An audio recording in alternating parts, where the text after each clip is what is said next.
I've often thought about this question. Two friends living in the same neighborhood, sharing the same culture and education. If we talk about our emigration, they came from the same city, studied almost at the same school, went through the Soviet Union, emigration, the struggle for survival, read the same books, watched the same movies, and yet one became Make America Great Again and the other a liberal. So what happened? Why? How could this even happen? I used to think that maybe they watched some different television shows, came across someone who convinced them, and now it's hard or even impossible to change their minds. In other words, the question is, why do some guys, some men, become right-wing conservatives, while others become liberals? And it's impossible to convince either group of anything in between, as they say. But it turned out that everything is simple, or at least simpler than I thought. Okay, this is my kitchen table political theory. I can describe it. Just tell me your testosterone level and I'll tell you who you vote for. It sounds a bit strange at first glance, but look how everything lines up. If you have a lot of testosterone, you're for order, you're for borders, you're for strength, you're for responsibility. You love motorcycle racing, you like sports when there's a lot of energy and drive around you. You're that very MAGA make, insert your country's name great again. So, build the wall, strengthen the army, and explain everything clearly to all.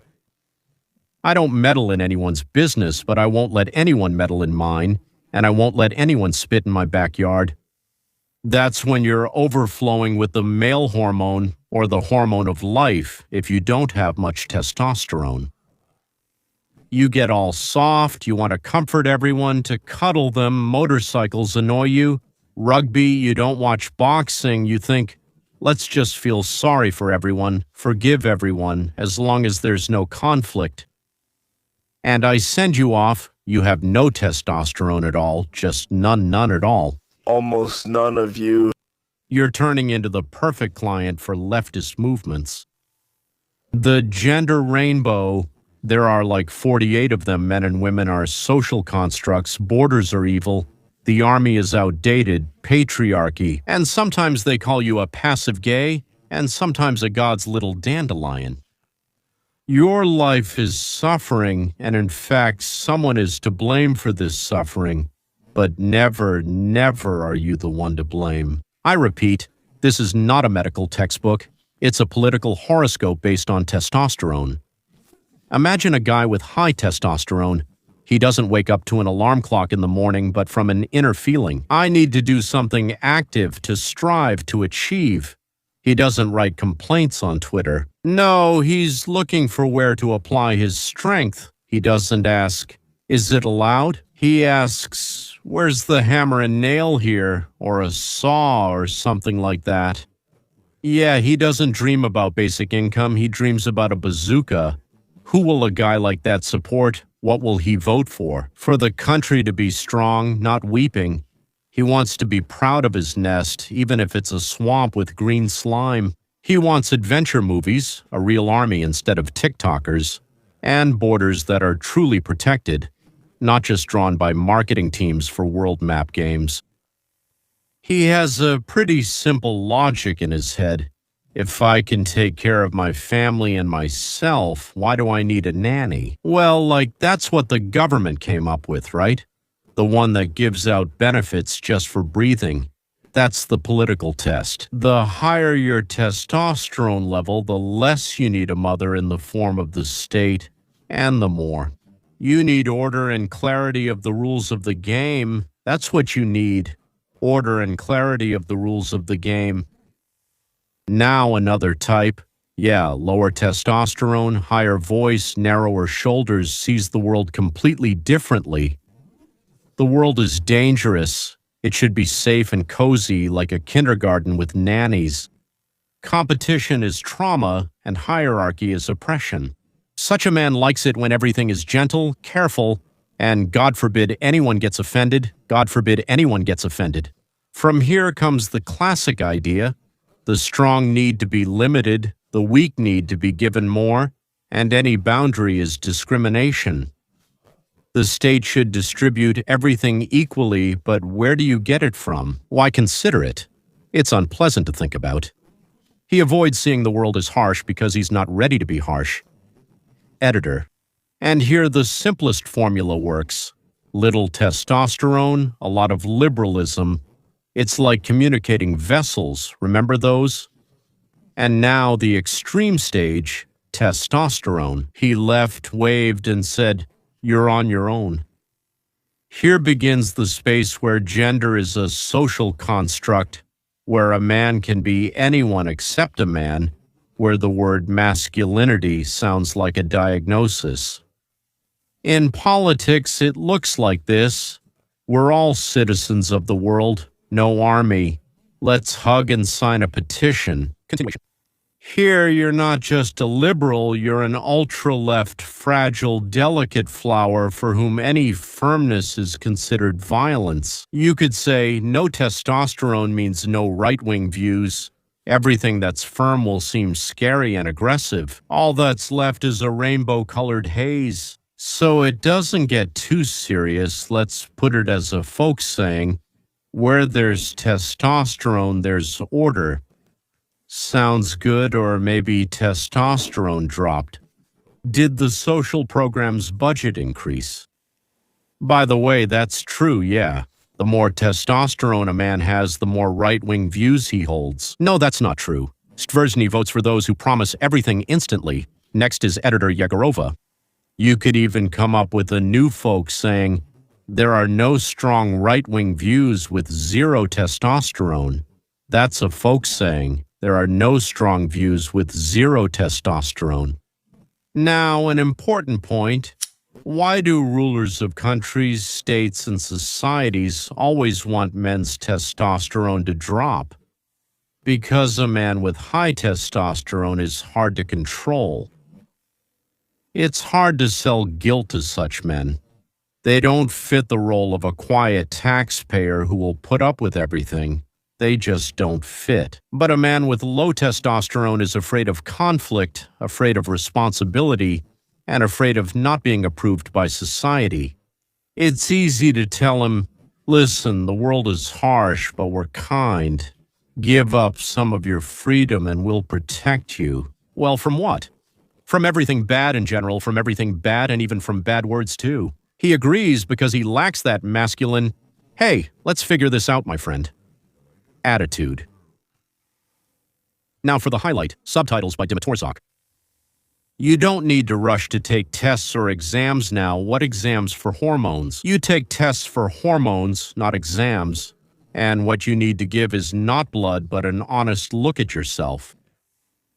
Ask yourself a couple of questions. Are you even ready to fight for something? For your family, your country, your principles, are you even ready to say no?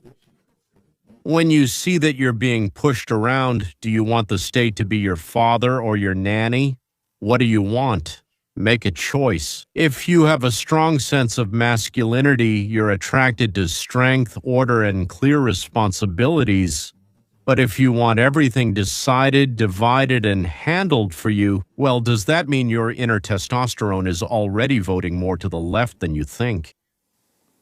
So my unscientific, but I think very understandable theory is a lot of testosterone. You're a mage, you're right-wing, you're for strength, for order, for strict boundaries. Little. You're a liberal who wants the world to become softer, nicer, and fluffier. Instead of becoming stronger yourself, there's no testosterone. You dissolve into the leftist rainbow soup, where there's no gender, no borders, no responsibility, only endless grievances and demands. Whether you believe it or not is up to you, but one thing is certain. The less male testosterone there is in society, the more tears and grievances there are. And politicians who promise salvation in exchange for your freedom usually end up getting you as a mindless slave. Silent, too, and often even crying with happiness that you'll be protected, kept warm, and cleaned up after. University graduates, not only from our schools but in general, are usually more liberal.